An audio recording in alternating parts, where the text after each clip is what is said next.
a system approaching perfection. We'll walk deeper into the belly of the beast if it means I'm able to further.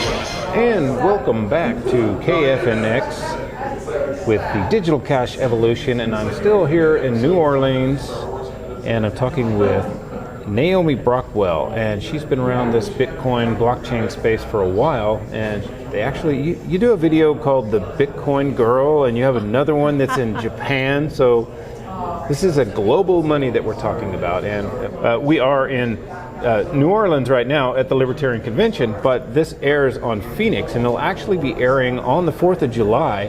And what I wanted to talk to you about is the basics of Bitcoin. I mean, how would you tell somebody to get involved with Bitcoin on a basics level? So I think Bitcoin is really important for people to understand because it gives people back the freedom to be their own bank. I think that we've been used to the status quo for a really long time where the government's had a monopoly on the money supply. When the government has a monopoly on anything, you just don't see any innovation in that sector. Right. Money is no different. You've just seen no innovation for a really long time in money, and suddenly Bitcoin came along. It was invented, and there's so much innovation. We have a digital currency for the digital age. We have a global currency, as you said, we're a global marketplace, so it's just incredibly exciting. And I think that it's so important for people because it gives us back our freedom. No longer do you need permission from intermediaries like bank accounts or even the government to spend your money where you want to spend it. You can make those decisions yourself. You have the freedom to choose, and I think that that's so important. One of the things I always like to point out is how easy it is to set this up. I like to use Bruce Fenton's son as an example where he was selling the coffee mugs. Do you remember this? Yeah, he's great. So here he is. He's 8 years old. He wants a new computer, and his dad says, he has the foresight to not just give him the money, but you need to earn it. So they concoct this idea of selling coffee mugs with a Bitcoin emblem on them. So his dad says, all right, now you have to open a bank account. Well, he's 8. He can't open a bank account, but he can open a Bitcoin account, and it was really easy. If an 8-year-old can do it, an 80-year-old can do it. It's Absolutely. No problem. And so right away, he's on the internet doing business just like that. And it's the same for people all around the world to be able to use this magic internet money to just do online commerce. Mm-hmm. And if you go to the bank, it's like you have to give them a fecal sample and the rights to your firstborn child. Absolutely, all your of left this limb. crazy stuff. Yeah. Those barriers are completely gone with cryptocurrencies. I think that that's what's happened. The traditional financial system has become so gummed up, not just with bank accounts, but for financing as well. If you want an IPO, if you want the public to have access to your company, you want to fundraise in some way, it's become absolutely impossible for an average person to access those financial infrastructure. But with Bitcoin and with cryptocurrency, along came the concept of the ICO, which is kind of like an IPO, but with cryptocurrency. And suddenly, it really was just about government circumvention in terms of regulation, because people wanted to be able to promote their products, and just the existing system is people are unable to navigate it anymore because it's become so convoluted, so complex. And Bitcoin's allowed us a fresh start, which is really exciting. Right. And with ICOs, what she's talking about is an initial coin offering, and this allows companies to essentially do crowdfunding by getting people to invest in their coin and kind of own stock in the company. And in some cases, I guess there's different loopholes, like a consumptive use. So you have to be careful. You have to be a big boy and do your research and not buy into something that you're going to get scammed on. So definitely don't just jump into ICOs. And if you're new into cryptocurrencies, you don't really need to be looking at ICOs yet anyway. Right. First, let's figure out how to get a wallet. You're not ready for trading or any of this.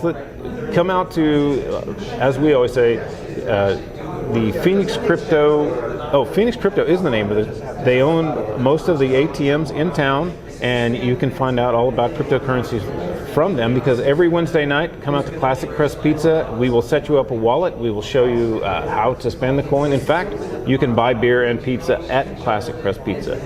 Naomi, That's what you were saying before about the risk. It's so important that people realize that. And that's what I always tell people. Do not invest in cryptocurrencies more than you're willing to lose, because we don't know what's going to happen in the future.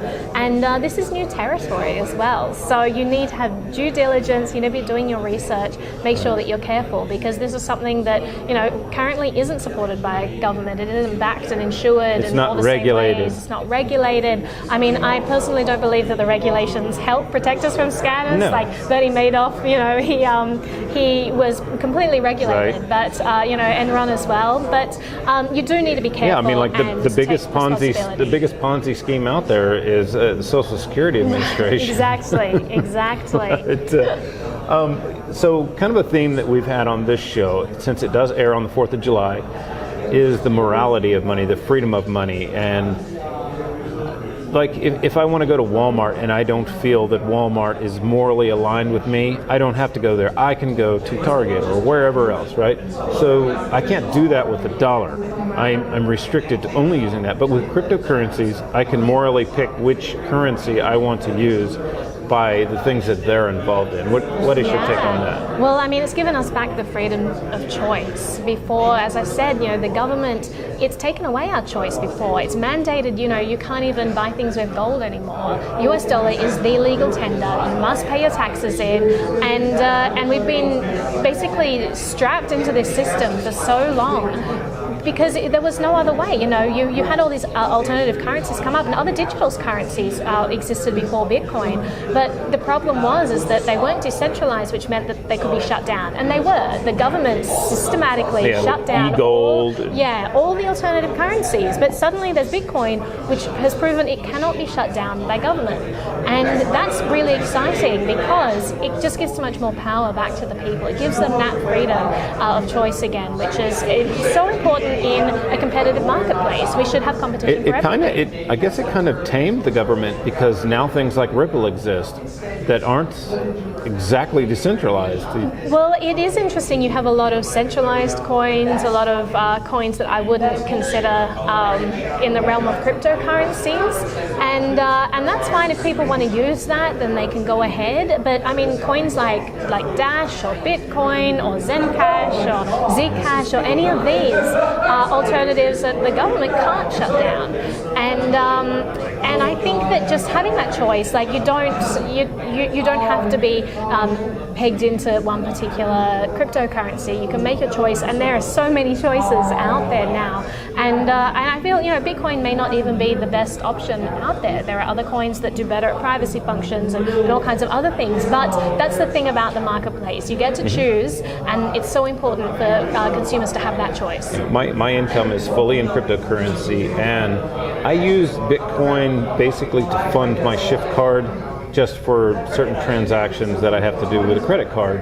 And everything else I use pretty much Dash with for airline flights and everything, because I work with Dash. They sponsor us, and so I spend most of it. And I don't have any problem getting, it's a little bit of a workaround, but sometimes the challenge is actually fun, of finding a way to be able to spend the money that I love to spend, right, because it aligns with my morality over the blood dollar. Right. And also, I mean, there are all these different ways that we can be spending cryptocurrency now. The marketplace is getting more and more innovative, which is exciting to see. As I said before, you just don't see that kind of innovation in the traditional financial sector to the same degree. The blockchain sphere is moving at lightning speed, and there's so much going on. New products being released every day, new third-party platforms released every day to facilitate, make things easier for consumers. The fact that all of these coins have as their prime focus making the user experience, the best that it can be, finding out what the consumer wants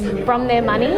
You don't see the government having meetings and saying, well, what does the consumer want from the US dollar? Right. How can we make it better for them? Make the experience at bank accounts and with the central bank better for them. You just don't see it. But that's exactly what cryptocurrency is doing, and what all of these new coins are doing. They're placing consumers first, which is the way that it should be. And if you're listening and you haven't taken the plunge into cryptocurrencies, or you haven't been interested, maybe you like money, I don't know, maybe you want to save some money. Perhaps you buy things on Amazon. Let's talk about Purse. Look at Purse. You can save 20, 30, even 40% if you're patient on Amazon just by using cryptocurrency. Yeah, there are so many innovative platforms like that. People ask me, well, where can I even spend Bitcoin? But there are so many groups out there that have credit cards that, use Bitcoin. You can use them in any store, and the store will accept US dollars, but you can be paying in Bitcoin. Things like that just make the user experience and merchant experience so much easier, and it really just streamlines the whole process. It's very exciting to see. Definitely. And Naomi, how can people get a hold of you or find out more about what you're doing? Well, I have a YouTube show. It's a blockchain tech show.